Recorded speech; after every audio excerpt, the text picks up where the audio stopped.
Breaking now में इस वक्त की बड़ी खबर आपको बता रहे हैं। पीएम मोदी एक बार फिर गजब गरजे हैं। पेट्रोल और डीजल पर अफवाह फैला रहे लोगों को उन्होंने सख्त चेतावनी दे दी है, जिसके बाद से राजनीति का पारा एक बार फिर तूफान पकड़ गया है। इस मामले में ज्यादा अपडेट के साथ मेरे साथ जुड़ रहे हैं कैपिटल टीवी के editor in chief doctor Manish Kumar. Sir, जो ये लोग अफवाह फैला रहे हैं उनको पीएम मोदी ने फिर से एक बार चेतावनी दे दी है। देखिए, प्रधानमंत्री मोदी ने वही किया है जो इस वक्त सबसे ज्यादा जरूरी है, क्योंकि हम लोग नोएडा में हैं, हम लोग बाहर निकलते हैं, यहाँ पे काम करने वाले लोग ये जानते हैं कि भाई ये पत्रकार हैं, आ जाते हैं पूछने के लिए लॉकडाउन लगेगा क्या। कई सारे लोग ऑलरेडी वापस घर जाने की तैयारी भी शुरू कर दी है। कोई पूछ रहा है पेट्रोल के दाम बढ़ेंगे क्या। ये जो पैनिक क्रिएट किया जा रहा है, जो अफवाह फैलाने की जो कोशिश की जा रही है, उसको आज साफ साफ प्रधानमंत्री मोदी ने चेतावनी दी है कि आप देश के साथ अच्छा काम नहीं कर रहे हो। मतलब ये, जब प्रधानमंत्री ये बात कह रहे हैं कि आप उचित काम नहीं कर रहे हो, ये अफवाह बंद होना चाहिए, इसका मतलब ये है कि अफवाह फैलाने वालों के ऊपर अब कार्रवाई भी होगी, छोड़ा नहीं जाएगा। चाहे वो सोशल मीडिया में कोई अफवाह फैला रहा हो या कोई नेता पब्लिक में आकर के इस तरह की बयानबाजी कर रहा हो, क्योंकि ये एक तरीके से देशद्रोह का मसला बन जाएगा। सरकार क्या कह रही है, प्रधानमंत्री ने क्या कहा? प्रधानमंत्री ने साफ साफ कहा कोई लॉकडाउन नहीं, किसी चीज की कोई कमी नहीं, हम काम कर रहे हैं लगातार। जैसे आज भी 2 टैंकर्स आए हैं, 2 रास्ते में हैं, एक एक करके हिंदुस्तान का जो टैंकर जो है वो कोई 2-2 करके रोज वो कहीं आ रहा है। तो इसलिए सप्लाई की कोई कमी नहीं है। पैनिक बाइंग की वजह से कि लोग टैंकर लेकर के पहुंच जा रहे हैं, कोई तसला लेकर के पहुंच जा रहा है, कोई वाटर टैंक बड़ा वाला जो है वो ले जा करके 2-2 हजार लीटर जो है पेट्रोल जो है वो ले जा रहा है। और अब तो पेट्रोल पंप वालों के ऊपर भी कार्रवाई हो रही है कि जहां कहीं इस तरह का वीडियो आता है कि आप जो है वो पानी टैंक के ऊपर जो है वो आप डीजल भर रहे हो तो आप कैसे वहां दे सकते हो, इसको लेकर के भी कार्रवाई शुरू हो गई। प्रधानमंत्री मोदी ने आज बिल्कुल क्लियर कट तरीके से कह दिया। अब सवाल ये कि कौन लोग फैला रहे हैं, तो एक पत्रकारों का एक जो है गैंग है कि भाई वैसी स्थिति आ गई है। आज हमने देखा कि कोई कोरोना पार्ट 3 उसके ऊपर कोई टेलीविजन चैनल के ऊपर प्रोग्राम शुरू कर दिया। आप करना क्या चाह रहे हो उस देश के अंदर में? पूरी दुनिया परेशान है, दुनिया में अकेला हिंदुस्तान है, अकेला हिंदुस्तान है कि जहां इस क्राइसिस के बावजूद पेट्रोल और डीजल की कीमतें बढ़ाई नहीं गई। कंपनियों को बकायदा एक्साइज ड्यूटी से बकायदा उसको निवृत्त किया गया, उनको छूट दी गई। हम लगातार 41 देशों से पेट्रोल डीजल लेकर के आ रहे हैं, लेकिन कुछ लोग यहाँ पे जो है वो कह रहे हैं कि भाई गैस नहीं मिल रहा। लेकिन सर, देश से जुड़े मुद्दे पर राजनीति क्यों? देखिए, देश से कोई लेना देना नहीं है कुछ लोगों को, उनकी जिंदगी ही चलती है, उनकी राजनीति ही चमकती है। ये सरकार और प्रधानमंत्री मोदी के खिलाफ आप प्रपंच और प्रोपेगेंडा करने से। अब ममता बनर्जी ने शुरुआत की कि लॉकडाउन लगेगा। अब भाई लॉकडाउन लगेगा और सारे लोगों ने दिखा दिया। कम से कम मीडिया को भी ये बात बताते हुए अब आप लॉकडाउन लगेगा क्या करके आप जो है लोगों को जो है आप समझाते नहीं। भाई कोई लीडर अपनी राजनीति चमकाने के लिए देश में अफवाह फैला रहा है, तो मीडिया का काम ये होना चाहिए कि आप जनता को बताएं कि इस तरह की कोई परेशानी नहीं है, कोई लॉकडाउन नहीं लगने वाला है। लेकिन होता क्या है कि आप ये जो इनके पास एक पूरा तंत्र है सोशल मीडिया के ऊपर, वो लोगों को छोटे छोटे लोग वो कह रहे हैं कि तुम इस बार मामला अच्छा। कुछ लोग एनसीआर के अंदर से वापस पलायन भी करना शुरू कर दिए कि उनको डर लग रहा है कि लॉकडाउन लग जाएगा। तो ये एक बड़ी जो एक चुनौती, एक तो इंटरनेशनल स्तर पे चुनौती हो ही रही है, लेकिन कुछ लीडर्स जो हैं वो इस तरह की जो बातचीत कर रहे हैं वो भी बड़ा खतरनाक है। अब अखिलेश यादव कह रहे हैं कि अंगीठी से काम करना पड़ेगा, ये सब करना पड़ेगा। भाई कहीं जिनके घर में पीएनजी लगा हुआ है उसको कोई दिक्कत है? नहीं है। अब पैनिक बाइंग की वजह से सारे लोग जो है वो लाइन लगा करके बैठे हुए हैं। मैं देख रहा था आज इंडिया टीवी के ऊपर कि वहां लाइन लगा हुआ है, भीड़ लगी हुई है, तस्वीरें बन रही कि भीड़ की है। और जब दुकानदार से जाकर के पूछा गया कि भाई इतनी भीड़ रोज आ रही है क्या, तो वो कह रहा है कि भीड़ तो कम है, ये गैस सिलेंडर कल नहीं मिल रहा है, ये देखने वालों की भीड़ ज्यादा है।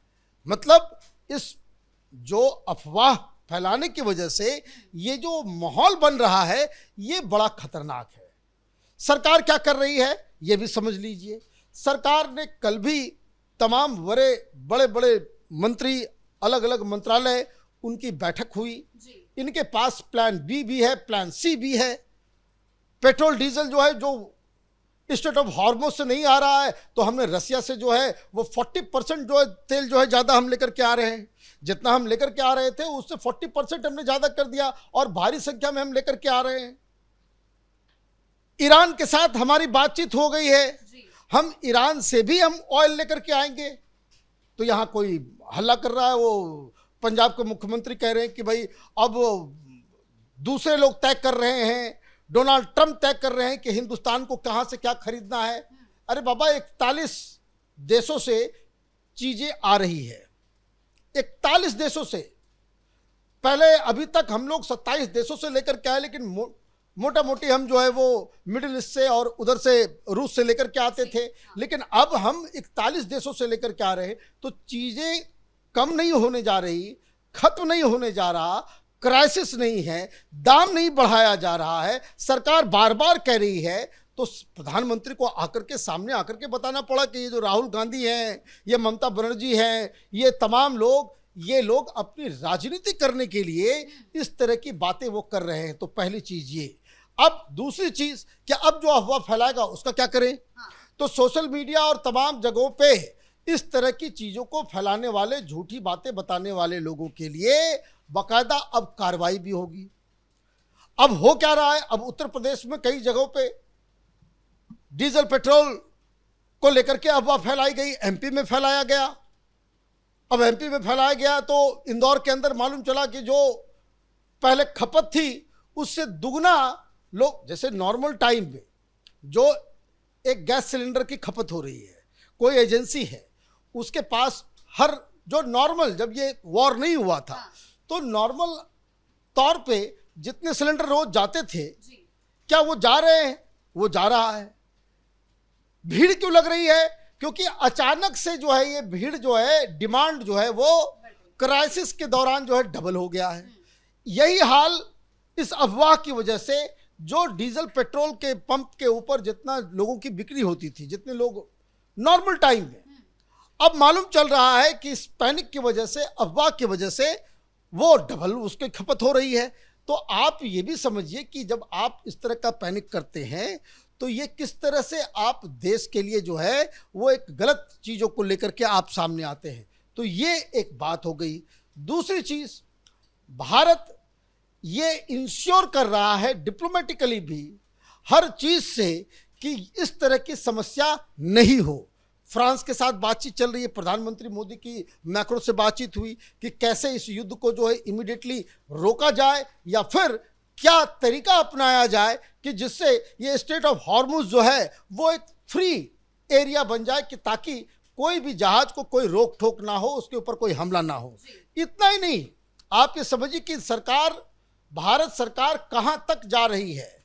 हमारे नेवी के जहाज, उनको पर्शियन गल्फ की तरफ भेजा गया है कि हिंदुस्तान के जितने टैंकर्स आ रहे हैं उसके ऊपर कोई हमला ना हो, उसके ऊपर कोई अटैक ना हो, उसकी रक्षा और उसको बाकायदा स्कॉट करते हुए जो इंडियन शिप्स हैं उसको पर्शियन गल्फ से निकालने के लिए हमारी नेवी को भी वहां पे भेजा गया है। तो आप देखिए, सरकार अपने स्तर पे जो कुछ भी कर सकती, चाहे वो रिलीफ देना हो, चाहे वो दामों को जो है कंट्रोल करके रखना हो, चाहे वो सब्सिडी देना हो, चाहे वो टैंकर्स को वापस लेकर के आना हो। अब तो ये खबर आ रही है कि जो टैंकर्स आ गए, जो खाली टैंकर्स हो गए हैं, उनको वापस भेजा जा रहा है।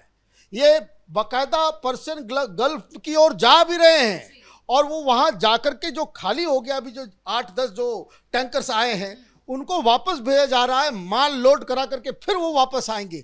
तो इसका मतलब ये हुआ कि भारत की सरकार वो अपना काम कर रही है, लेकिन कुछ लोगों को ये पच नहीं रहा कि दुनिया भर में क्राइसिस हो गई और भारत में इसका कोई असर नहीं हुआ। तो फिर भारतीय जनता पार्टी तो जाकर के कहेगी और प्रधानमंत्री बाद में कहेंगे कि देखिए हमने कितनी शानदार मैनेजमेंट हमने किया कि पूरी दुनिया परेशान हो गई, लेकिन भारत जो है इसको लेकर के परेशान नहीं हुआ। तो ये जो भारत की सरकार की तरफ से जो बातचीत की जा रही थी, इनफैक्ट ऑल पार्टी मीटिंग भी बुलाई गई। ऑल पार्टी मीटिंग में इन लोगों को समझाया भी गया कि किसी चीज़ की कोई दिक्कत नहीं है, लेकिन ढाक के 3 बात, फिर वो बाहर आए, बाहर आकर के फिर वही अफवाह वही सारी चीज़ें। तो ये मुझे लग रहा है कि प्रधानमंत्री ने आज जो वार्निंग दी है वो बिल्कुल सही वार्निंग दी है और साफ साफ कहा है कि इधर उधर की बातों पे ध्यान मत दीजिए। सरकार बिल्कुल चौकन्नी है, स्थिति के ऊपर नियंत्रण रख करके बैठी हुई है, कोई प्रॉब्लम नहीं है, इसलिए अफवाह गैंग को सतर्क हो जाना चाहिए। जी सर, बहुत बहुत धन्यवाद आपका इन तमाम जानकारियों के लिए। तो कुल मिलाकर पेट्रोल डीजल पर फैल रही अफवाहों के चलते माहौल में तनाव देखने को मिल रहा था, लेकिन सरकार ने अब सख्त चेतावनी दे दी है कि जनता को गुमराह करने वालों को अब बख्शा नहीं जाएगा। बड़ी खबर में फिलहाल मेरे साथ इतना ही। कैमरा पर्सन अशोक भारद्वाज के साथ मैं शिवानी रतूड़ी, कैपिटल टीवी।